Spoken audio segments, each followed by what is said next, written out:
আপনি? أينما تكونوا يأتي بكم الله جميعا أينما تكونوا يأتي بكم الله جميعا إن الله على كل شيء আপনি আসবেন আপনি আসবেন একদিন আপনি আসবেন আপনি আসবেন একদিন আপনি আসবেন মুখে বলেন আইমা তসকা ফায়া সাদ কাফায়া আইন সাদ কাফায়া আসবেন আপনি আসবেন আপনি আসবেন আইনামা উঠেন উঠেন এই অভিনয় চলবে না আপনারা এখানে অভিনয় চলবে না উঠেন উঠেন উঠেন তাড়াতাড়ি তাড়াতাড়ি উঠেন আসবেন আপনি আসবেন হ্যাঁ কবে আসবেন কাফ হায়া আইন সাদ কাফ হায়া আইন সাদ কাফ হায়া আইন সাদ এই আসবেন আপনি হ্যাঁ হ্যাঁ কবে আসবেন আর জীবন যাবেন আল্লাহর কসম করে বলেন আপনি আর আসবেন না এই তাড়াতাড়ি আল্লাহর কসম বলেন তাড়াতাড়ি কাফ হায়া সাদ কাফ হায়া এরকম পদ্ধতি আরো করছে আরো একটু ওয়াদা দিছি আরো বলতে পৃথিবীর এমন কোনো শক্তি নাই আমার শক্তি করতে পারে ওর ভিতরে একদিন আগে কাম খাবো তারপর মৃত্যু হবে এইটা বলছেন আপনি এইটা বলছেন আপনি হ্যাঁ হ্যাঁ বলছেন এখন আর আসবেন কোথায় যাবেন আপনি যদি দ্বিতীয়বার আর্টসেন কোর্ট থেকে ঠিকানা কোথায়? কাশপুর চিটাগাং রোড কাশপুর হ্যাঁ নারায়ণগঞ্জ কাশপুর সোনারগাঁ নারায়ণগঞ্জ চাঁদপুরের মধ্যে পড়ছে নাকি? না এটা নারায়ণগঞ্জ ডিস্ট্রিক্ট নারায়ণগঞ্জ হ্যাঁ আচ্ছা সমস্যাগুলো একটু কষ্টগুলো বলেন। ওর সমস্যা 3 মাস বয়স থেকে আচ্ছা আপনার মেয়ে আমার মেয়ে আপনার ছেলে মেয়ে কতজন? একজনই একজনই ও একাই? একাই আচ্ছা সব কষ্টগুলো বলেন। ওকে ছোটবেলায় যখন বিছানায় শোয়া রাখতাম এক জায়গায় শোয়া রাখলে আরেক জায়গায় গিয়ে থাকতো আচ্ছা একবারে ছোটবেলা ছোটবেলা আর হয়তো ওর কাপড় চোপড় গুলো কে নিয়ে যায় কোথায় চলে যায় খুঁজে পাই না আমরা কখন মানে ঘর থেকে? আচ্ছা যে কোনো সময় হারিয়ে যেত কিন্তু 3 মাস 6 মাস বা 1 বছর পরে আবার পেতাম কিন্তু যেটা হারাই যাইতো ওইটাই আবার পাইতেন? হ্যাঁ বাসায় পাইতেন? বাসায় পেতাম। আচ্ছা কিন্তু কি মানে কোনো কোথায় ওই যে হারাই যে পাইতেন তখন কি একবারে সামনাসামনি পেতেন না কোথায় ওয়ার্ডরোব বা কোথায় লুকানো? এমন লুকানো না একদম ওপেনিং জায়গায় ফ্লোরে পাইতেন? ফ্লোরে আচ্ছা তারপরে বলেন। তারপরে এরকম হতো ওর খাবার যদি কোনো জায়গায় দিয়ে বসিয়ে দিতাম ওকে ধাক্কা দিয়ে ফেলে দিত খাবারটা নষ্ট হয়ে যেত খেতে দিত না। আচ্ছা যে কোনো মানুষের রূপ ধরে ওকে এসে ধাক্কা দিয়ে ফেলে দিত যদি একা একা বসায় রাখতাম। জি ভয় দেখাতো মুখ ভাঙাইতো বড় বড় দাঁত বের করে চোখ বড় করে ভয় দেখাতো একবারে ছোটবেলায় যখন হাঁটা শিখছে কথা শিখছে তখন থেকেই। আচ্ছা আর রাত্রে কান্না করতো? ঘুমের মধ্যে কি কান্না করতো? খুব কান্না করতো। আচ্ছা জি বলেন। যখন ওর হয়তো এই ভয়ঙ্কর দৃশ্যগুলো হয়তো দেখতো যদি রুমে আসার আগে ওনারা বিকট শব্দ করে আসতো। এটা কি এই শব্দটা আপনিও শুনতেন? আশেপাশে কয়েকবারই মানুষ শুনতো। আচ্ছা তারপরে এরকম শোনার পরে তারপরে হচ্ছে ও তখন কান্নাকাটি করতো এমনকি ঘুমের মধ্যে দেখা যেত যে ওখানে ঘুমিয়ে আছি কিন্তু অথবা উপরে টিনের চালা উপরে বিশাল জোরে সাউন্ড করতেছে মনে হচ্ছে যে একটা পাথর বা বস্তায় করে অনেক ওয়েট কিছু ফেলে দিচ্ছে এরকম শব্দ ওই সময়ই কান্না শুরু করতো। আবার স্বপ্ন দেখতাম ওকে নিয়ে একটা বুড়ি মানুষ আসতো বুড়ির সঙ্গে একটা ছোট বাচ্চা আসতো। এটা আপনি স্বপ্ন দেখতেন? হ্যাঁ আমি স্বপ্ন দেখতাম। আচ্ছা বুড়ি ওকে নিয়ে যায় অথবা বাচ্চার কাছে হচ্ছে ওর জামা কাপড় দেয় আমি তার একা ওর সঙ্গে পারি না এরকম দুইজন এলোমেলো করে কাড়াকাড়ি করতো এভাবে চলে যেত। তারপরে হয়তো এক জায়গায় ওকে দাঁড়িয়ে রাখছি যে দাঁড়া আছে এখানে যে কোনো মানুষের চেহারায় এসে ওর সামনে দাঁড়িয়ে থাকতো অথবা ধাক্কা দিয়ে ফেলে দিত। তারপরে শোয়ে রাখছি ওর ওই রুমের মধ্যেই আছি আমি, মশারির মধ্যে হয়তো ও শুয়ে আছে বিছানায়, এত জোরে চিৎকার দিত আর বলতো আম্মু সাপ সাপ, আমাকে সাপ কামড় দিল, ধরো ধরো। অথচ আমরা কিছু দেখলে ও সাপ সাপ করে চিৎকার করতো আচ্ছা। দিনের বেলায়। জি। আবার ওর বয়স আনুমানিক 2 বছরের বেশি হবে। সে সময় একদিন রুমে সকাল 10টা থেকে 10:30 এই টাইমে আর এক রুমে শোয়ায়, এক রুমে আমরা আছি, অন্য রুমে ওকে রাখছি শোয়ায়, ও ঘুমাচ্ছে। জি। ঘুমানোর পরে এমন সময় মানে অনেক উঁচু থেকে ইটের টুকরা অথবা পাথরের টুকরা কে যেন ঝরঝর করে ছাড়ছে, এরকম শব্দ হচ্ছে। টিনে?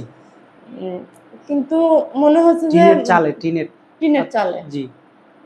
অন্তত 4-5টা বাড়ির দূরের মানুষও শুনতে পেয়েছে এই শব্দ। জি। শোনার পরে ওরা আগায় আসছে, ওই যে কান্না শুরু করছে 2 থেকে 3 ঘন্টা একভাবে কান্না করতো এরকম।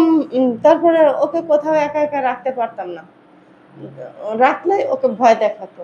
আবার যদি শোয়ায় রাখতাম বা ও একা একা যদি ইচ্ছা করে কোনো রুমে যেত, দেখতো আমাদের আত্মীয় স্বজনের মতো অন্য কেউ বসে আছে রুমে, অথবা হচ্ছে ওর সামনে থেকে বের হয়ে আসছে ওকে ধাক্কা দিয়ে, এমন করে। এখন কষ্টগুলা কি ওর, এখন বর্তমানে রিসেন্টলি যে কষ্টগুলো এগুলা কি? এখন বর্তমান কষ্ট ওর হচ্ছে শরীরে প্রচন্ড আঘাতের চিহ্ন। কোথায় আঘাত কোথায় আছে চিহ্নগুলা? যে শরীরের যে কোনো জায়গায়। হাতে? হাতে আছে হাতে? হ্যাঁ, হাতে তো আছে, এই যে চিহ্ন আছে, এখানে স্বপ্নে সাপ মানে কামড় দিছে, এখনো এগুলো চিহ্ন হঠাৎ আছে। করে ঘুম থেকে উঠলে দেখা যায় নাকি? না, ও যখন চিৎকার করে বলে যে আম্মু আমাকে ধরো, সাপ কামড় দিল, সাপ কামড় দিল, তখন কি ঘুমের মধ্যে বলে এইগুলা? ঘুমের মধ্যে স্বপ্ন দেখে চিৎকার করে বলে, তখন আমি ওকে এভাবে জড়িয়ে ধরি, আমার কাছে নেই। কি সব আপনি একটু বলেন তো, কি মাইক্রোফোনটা ওর কাছে একটু দেন। তার কি দম বন্ধ হয়ে যায়? তোমার তখন কেমন লাগে? নিঃশ্বাস নিতে কষ্ট হয়, হ্যাঁ, এখানে নাও। নিঃশ্বাস নিতে তখন কষ্ট হয়। আর আর আর কি কষ্ট বলো? স্বপ্নের মধ্যে দেখি যে এমনও মাছ দেখা যায় যেগুলো আমি কোনো সময় টিভি বা ফোনেও দেখি নাই। কখনো কিছুটা সেন্সলেস হয়ে পড়ে গেছে, অজ্ঞান হয়ে পড়ে গেছে? না, কখনো অজ্ঞান হয় নাই? একদিন শুধু হয়েছিল। এই একবারে ওর জন্ম থেকে এখন পর্যন্ত একবার হয়েছে হ্যাঁ। অজ্ঞান? আর আরো ওর ছিল যে হচ্ছে অনেক বড় বড়, এমন বড় বড় মাছ, কয়েকটা করে মাছ একসঙ্গে একটা পাখির ঝাঁকের মতো ঝাঁক হয়ে এসে মাছ ওকে পিঠে করে নিয়ে চলে যায় পানির গভীর তলদেশে চলে আর যায়। ওই যে দম বন্ধ হয়ে যায়, এটা কত মানে প্রায় হয়? সপ্তাহে কতদিন হয়? যে কোনো প্রতি সপ্তাহে 1-2 বার করে হয় এমন। এই দম বন্ধ হয়ে যায়? হ্যাঁ, এটা আর কত, কোন স্বপ্নে টাইমে হয় বেশি? এটা রাত্রে মানে মাঝরাত্রে বেশি হয়, 2টা-3টার দিকে বেশি ঘুম হয়। ভেঙে যায় হঠাৎ করে ঘুমের মধ্যে? পুরো শরীর কাঁপে আর ঘুম ভেঙে যায়। আর ঘুমের মধ্যে যদি দেখি যে আমাকে কোনো কিছু কামড় দিচ্ছে বা আঘাত করতেছে, সেই সময় ঘুম থেকে উঠি বা সকালে ঘুম থেকে উঠে দেখি আমার সেই জায়গায় আঘাতের চিহ্ন আছে। আচ্ছা। যেমন গত সপ্তাহে গ্রামে গিয়েছিলাম আমি, সেই সময় দেখছি যে আমার স্বপ্নে হাতে সাপ কামড় দিছে, এখনো সেই দাগ আছে। স্বপ্নে কামড় দিছে? হ্যাঁ, আর এই দাগগুলো যখন তুমি স্বপ্নে ব্যথা পাও বা আঘাত করে তোমাকে, সকালবেলা উঠে ওই আঘাতগুলো দেখতে পাও? হ্যাঁ, এটা কয়েকদিন থাকে, সপ্তাহ পার হয়ে যায়। এক সপ্তাহ ওভার হয়ে গেছে, এই যে এখনো কালো দাগ আছে। এটা কি ওই সাপের কামড়? হ্যাঁ, আর এই যে দম বন্ধ হয়ে যায়, এটা সপ্তাহে হয় 2-3 বার? এমন হয়। আচ্ছা, কখনো সেন্সলেন্স পড়ে যাও নাই? আমার তেমন মনে হয় না যে আমি পড়ে গেছি। আচ্ছা, যখন এগুলো হয় মানে কখনো নিজের কন্ট্রোলে থাকো, যে কন্ট্রোলে থাকা যায় না, এরকম কখনো হয়েছে? মাঝে মধ্যে অতিরিক্ত ভাবে মানে শরীর বা মাথার চিন্তা ভাবনা, নিজের মন মানসিকতা কোনোটাই নিজের আয়ত্তে থাকে না। মনে হয় না যে যেখানে আছে ওইখানে থাকি বা ওই এলাকায় থাকি, দূরে কোথাও চলে যেতে ইচ্ছা হয়। কোনো কিছুই ভালো লাগে না সেই সময়। সাধারণ কোনো কথা তখন খুবই রাগ হয়। কাউকে দেখাইছিলেন না? আর বেশি হবে, 30 জন? তারও বেশি। তারা কি রিপোর্ট করছে? তারা একটা রিপোর্ট তো দিছে, তাই না? প্রথম যেদিন ওর প্রবলেমটা দেখি, যেদিন ওর ঠিক 3 মাস বয়স, ঠিক সেই দিনে ওকে আমার কাছে থেকে নিয়ে, এত বড় একটা ছেলে, কালো, অনেক কুৎসিত চেহারা, জি। মানে খুবই খারাপ চেহারা, ভালো দেখা যায় না। আচ্ছা। ও নিয়ে পানিতে চলে গেছে, কিন্তু ওর পিছে পিছে আমি যাই, কিন্তু আমার অথাই পানি, কোনো ঠাই পাই না, মানে দাঁড়াতে পারি না, ডুবে যাই। আর ওর হলো পেট পর্যন্ত পানি হয়। তো যে কোনোভাবে ও উপরে নিয়ে আসে, আসার পরে ওর কাছে অনেক রিকোয়েস্ট করছি, দিবে না, বলছে অনেক দিন ধরে ওর পিছে আছে, আমি ধরতে পারি না, আজকে ধরছি, আজকে আর ওরে দেবো না, ওকে আমি খাবো।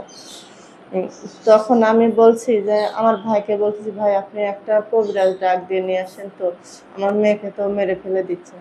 তখন ও মুখ ভাঙায় বলে, এ আবার কবিরাজ, পৃথিবীর এমন কোনো শক্তি নেই যে আমার শক্তির সঙ্গে পারে। ওর মৃত্যুর একদিন আগে হলো ওকে আমি খাবো, তারপরে ওর মৃত্যু হবে, এই কথা বলে। তারপরে আমার একটা হচ্ছে মামা আছে, ওনার নাম বলছিলাম যখন, তখন ও প্রায় 1 মিনিটের মতো চুপ করেছিল, থাকার পরে বলছে যে যা, হচ্ছে ছেড়ে দিলাম, ওর সঙ্গে থাকবো না, কিন্তু আমি দূর থেকে ঠিকই দেখবো, সুযোগ পেলে ছাড়বো না। ওই মামার কি মামা তদবির করছিল? মামা তদবির করছিল, কিন্তু মামার একটু গাফিলতা ছিল, ফুল যেমন তদবির যেমন দেয়নি। কি? উনি তদবির দিল, কিন্তু আমাকে বলল যে একটা বিছানায় একটা ঘরে 18 বছর থাকতে হবে। তো আমার তো তখন সংসার জীবনে, আমি কি ওইভাবে আপনাকে 18 বছর থাকতে হবে? হ্যাঁ, একটা নিয়ম, এই নিয়মটা মানলে হয়তো সুস্থ হতে পারে, এই কথা বলছিল। নিশ্চয়ই উনি কোনো আলেম না। এমনি স্কুল মাদ্রাসায় লেখাপড়া করে নাই, তবে মানে আধ্যাত্মিক ধারণা মোটামুটি মনে হয় ওনার মুখের কথা বলছি যে কিছু জানে। আচ্ছা, 30 জন যে আমার হুজুরকে আসেন না কেউ রাখি রুকিয়া করাইছেন বা হুজুর দেখাইছেন কাউকে, হ্যাঁ, আলেম দেখাইছেন, তারা কি রিপোর্ট করছে তার ওর জন্য? আমাদের ওখানে আমি এখন বর্তমানে যেখানে থাকি, এখানেও দেখাইছি কয়েক জায়গায়, আমার গ্রামে দেখাইছি, তারাও হুজুর ছিল, ওনারা সর্বোচ্চ কতদিন ভালো ছিল দেখাইয়া? এই 30 জন যে দেখাইছেন ভালো সর্বোচ্চ হয়। কতদিন ছিল? ছিল তো 1 মাস, 15 দিন, 20 দিন, সর্বোচ্চ কত? সর্বোচ্চ কত, মনে হয় 1 সপ্তাহ হবে কিনা, মনে হয় না। 1 সপ্তাহ কি করছে? তোমার দমটম বন্ধ হয় না 1 সপ্তাহের মধ্যে? এরকম হয়েছে? এরকম সুস্থ অনুভব হয়েছে? হুজুরের এখানেই যা একটু দেওয়া এক লাগছে। জায়গার হুজুরে একটু সুস্থ ছিলাম কিছুদিন, তবে ওখান থেকে বের হওয়ার পরে আমার শরীর সেদিন অতিরিক্ত খারাপ হতো, এরপরে গিয়ে কিছুটা স্বাভাবিক হতো। কয়দিন ভালো ছিল? এই যে দমটম এটি ডাক্তার দেখানো হয়েছে? ডাক্তার হ্যাঁ, ডাক্তার কি বললো? ডাক্তার কোনো প্রবলেম পাচ্ছে রিপোর্টে? এই যে অক্টোবরের 10 তারিখে সিটি স্ক্যান করছি, মাথা কোনো প্রবলেম নেই। এখনো সমস্যা, মূল সমস্যা হচ্ছে দম বন্ধ হয়ে যায়, অস্থিরতা লাগে, আর কি লাগে? আর কি কষ্টগুলা? কষ্টগুলা ওর শরীর জ্বালা পোড়া করে, আচ্ছা, অতিরিক্ত হচ্ছে রাগ করে, অকারণে কান্না করে, তারপর না খেয়ে কান্না থাকে, করে? কান্না কান্না করে। কান্না এটা অটোমেটিক ভিতর থেকে আসে হ্যাঁ, মাঝে মধ্যে? হ্যাঁ, সপ্তাহে 2-3 বার এরকম হয় সপ্তাহে না, দিনে কয়েকবার। এই কান্নাটা? হ্যাঁ, আচ্ছা, আর আর বলো বলো, আর আর কষ্ট বলো। আর এই যে সবথেকে আঘাতগুলো পায় সেটা বাস্তবে শরীরে দেখা আচ্ছা, যায়। ঠিক আছে, বুঝতে পারছি। তারপরে ওর হচ্ছে এই যে আচ্ছা, তাহলে দেখি আমরা পরীক্ষা করি, আমাদের পরীক্ষায় কি পাই, তাই না? হ্যাঁ, অনেক হুজুর তো দেখছি এখন তো। আবার ওর হচ্ছে আর একটা আছে প্রবলেম, এসে ওকে এরকম ধরে নিয়ে চলে যায়, আকাশে উঠে যায়। আচ্ছা, দেখি আমরা আমাদের পরীক্ষায় কি পাই ওর ওর জন্য।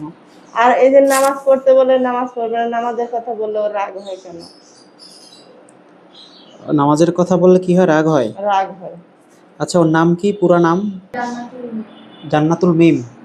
বয়স কত? 18।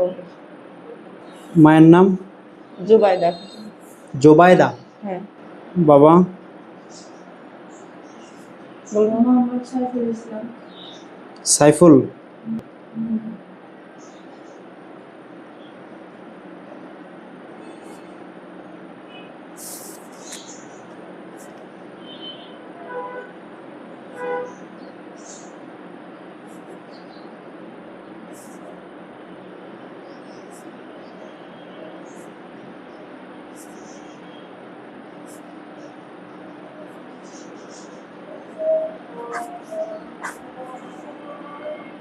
বিসমিল্লাহির রহমানির রহিম। ইয়া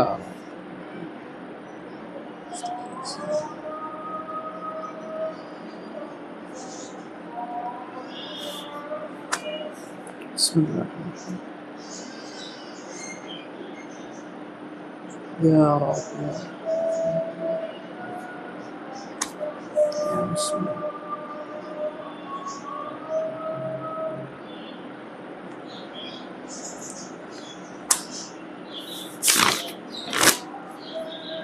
আমরা সত্যিকার অর্থে ওর উপর জিন্নাতের জাদু পাইছি, জিনের জাদু। ওই জিন কখনো সরাসরি ভর করে না শরীরে, তাহলে এটি কী করে? জিন্নাতের প্রভাব আছে। এটা হচ্ছে জিন্নাতের, মানুষ যেমন বদনজর দেয় না ছোট বাচ্চাদের, ঠিক জিনেরও এরকম বদনজর আছে। এর ওর উপর জাস্ট জিনের একটা বদনজর আছে। এই জিনের বদনজরের কারণে এই সমস্যাগুলো ফেস করছে। আর এই সমস্যাগুলো দীর্ঘদিন থাকার কারণে আস্তে আস্তে একটু বেশি হয়ে গেছে সমস্যাটা। বুঝাইতে পেরেছি আমি? এটা কি হচ্ছে, ওর শরীরে কখনো সরাসরি কি করে নাই, এই জিন ভর করে নাই, কখনো সরাসরি আসে নাই। এটা বদ নজর দিছে, মাত্র নজর দিছে। অর্থাৎ ছোট বাচ্চাদের যদি নজর দেয়, একটা ছোট বাচ্চারা হয়ে যায় না, কান্না করে, খেতে চায় না, অসুস্থ হয়ে যায়, শুকাই যায়, রাইট? ঠিকও মানুষের উপরে জিনের বদ নজর আছে। এই জিনের বদনজরের কারণে এইরকম এই অসুস্থতা, রোগ টোগ ছাড়ে না, দুর্বলতা, শরীর জ্বালা পড়া, নিঃশ্বাস বন্ধ হয়ে যায়, ঘুম ক্লিয়ার হয় না, অস্বস্তি লাগে, ঘুম থেকে উঠলেও মনে হচ্ছে ফ্রেশ হচ্ছে না, এরকম অনুভব হচ্ছে। এইরকম এই সিমটমগুলো, নামাজে অস্থিরতা, অলসতা, নামাজ পড়তে ইচ্ছা করে না, দাঁড়াইলে মানে খুবই দুর্বল লাগে, এইরকম এই প্রবলেমগুলো হচ্ছে। এই প্রবলেমগুলো হচ্ছে এগুলো জিনের বদনজরের কারণে। ইনশাআল্লাহ যদি আমরা কাটাই দেই, আজকে থেকে ইনশাআল্লাহ সুস্থ হয়ে যাবে আল্লাহর ইচ্ছায়, ইনশাআল্লাহ।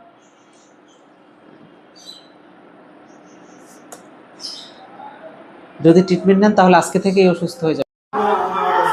وأنكم إلينا لا ترجعون وحسبتم أنما خلقناكم عبثا وأنكم إلينا لا ترجعون كافها يا عين كافها يا عين صاد كافها يا عين صاد كافها يا عين صاد كافها يا عين صاد بسم الله الرحمن الرحيم اللهم ارزقنا الشفاء اللهم আসবেন আপনি, আসবেন না আপনি, আর আসবেন আপনি, আর আসবেন আসবেন আপনি, আসবেন আসবেন أينما تكونوا يأتيكم الله جميعا أينما تكونوا يأتيكم الله جميعا إن الله على كل شيء قدير আপনি আসবেন আপনি, আসবেন আপনি, আসবেন আপনি, আসবেন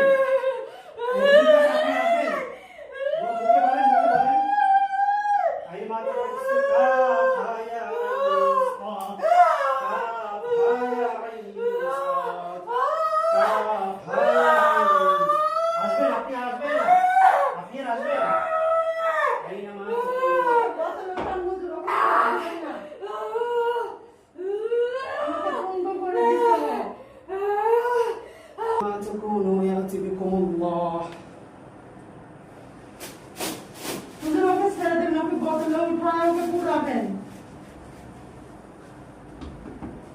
আমার জীবনের সর্বস্ব বিসর্জন করছে এর জন্য।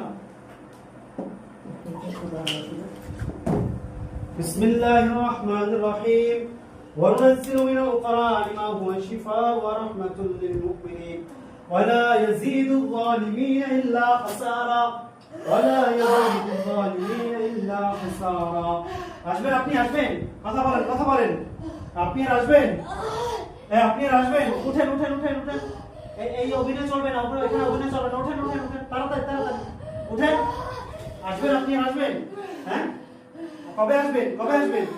কাফহা ইয়া আইন সাদ কাফহা ইয়া আইন সাদ কাফহা ইয়া আইন সাদ আসবেন আপনি, হ্যাঁ হ্যাঁ কবে আসবেন? আর জীবন যাবেন? আল্লাহর কসম করে বলেন, আল্লাহর কসম করে বলেন আপনি আর আসবেন না। তাড়াতাড়ি আল্লাহর কসম বলেন, আল্লাহর কসম বলেন, তাড়াতাড়ি কাফহা আরো একটু ওয়াদা দিছি, আরো বলে যে পৃথিবীর এমন কোনো শক্তি নাই আমার শক্তির সাথে পারে। ওর মৃত্যুর একদিন আগে ওকে আমি খাবো, তারপর মৃত্যু হবে।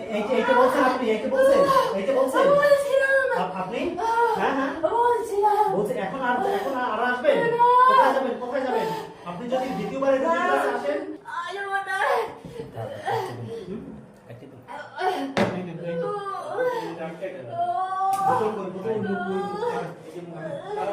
বিসমিল্লাহির রহমানির রহিম। এটা 3 বারে খাও। দাও, হাঁটছো, হাঁটো হাঁটো, এখানে হাঁটা দাও, হাঁটা দাও, হাত পাও ঝাড়া দাও, ঝাড়া দাও। দেখো আগের থেকে কি ক্লিয়ার লাগতেছে পানি মারার পরে? ভালো লাগে, ফ্রেশ লাগে? না কোথায় প্রবলেম আছে, সমস্যা আছে? ভিতরে স্যার কেমন যেন একটু ভয় ভয় লাগতেছে, আলাদা একটা ভয় লাগতেছে। আচ্ছা বসো, তাহলে বসো। ঘুমো যাবেন ইনশাল্লাহ। আমরা চিকিৎসা করে দিয়েছি, এই পর্যন্ত আমাদের চিকিৎসা। আর আশা করা যায় ইনশাল্লাহ 15 দিন পর ওরা আবার দেখাইতে নিয়ে আসবেন। আমরা শরীর বন্ধ করে দিব, 15 দিন পরে। এই দেখবেন এই 15 দিনের ভিতরে আর ওইরকম একবারও কাঁপুনি উঠছে কিনা, 1 সেকেন্ডের জন্য আর উঠছে কিনা কাঁপুনি, ইনশাল্লাহ আর উঠবে না। আর 15 দিন পর আনবেন, ওর শরীরটাকে লক করে দিব। আর আমরা একটা মেডিসিন দিব, ওই মেডিসিন দিয়ে গোসল দিতে হবে। আজকে 1 লিটার দুধ দিয়ে, কাঁচা দুধ আর একটা মেডিসিন দিব, ওই মেডিসিন দিয়ে ওর একটা গোসল দিবেন। আর এই 15 দিনের মধ্যে দেখবেন যে এখন তো 1 সপ্তাহের মধ্যে কয়বার উঠে সমস্যা, 1 সপ্তাহে প্রতিদিনই তো ওঠে, তাই না? হ্যাঁ। আর এখন দেখবেন যে সব ওঠে কিনা। 15 দিন পর আবার একটু নিয়ে আসবেন, ওর ব্লাড লক করে, অর্থাৎ ওর করে শরীরটা বন্ধ করে দিব আমরা ইনশাআল্লাহ। আর হবে না আল্লাহর ইচ্ছায়। এই অবস্থা। ঠিক আছে ইনশাআল্লাহ।